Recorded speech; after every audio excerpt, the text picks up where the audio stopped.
बिस्मिल्लाहिर्रहमानिर्रहीम। कभी मुसीबत में मुब्तला नहीं होंगे। हज़रत अबू हुरैरा रज़ी अल्लाह ताला अन्हो से रवायत है कि नबी पाक सल्लल्लाहु अलैहि वसल्लम ने फरमाया, जो शख्स किसी मादी और रूहानी मुसीबत ज़दा को देखे तो ये कलिमात पढ़े तो अल्लाह ताला उसे उस मुसीबत से ज़रूर महफूज रखेगा। किसी इब्तला के मर्ज़ को देखकर आहिस्ता पढ़े तो बेहतर है। अल्हम्दुलिल्लाहिल्लज़ी आफ़ानी मिम्मब्तलाका बिही वफ़ज़्ज़लनी अला कसीरिम मिम्मन खलक़ तफ़ज़ीला।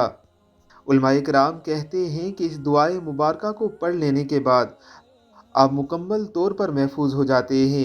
बाज़ उलमाए किराम ने कसम उठाकर भी कहा है कि अगर ये दुआए मुबारका पढ़ ली और किसी मरीज़ को देख लिया तो अल्लाह की कसम वो मर्ज़ आपको नहीं होगा। अल्लाह रब्बुल इज़्ज़त की ज़ात हमें नबवी दुआओं को सीखने की तौफ़ीक़ अता फ़रमाए। आमीन अल्लाहुम्मा आमीन।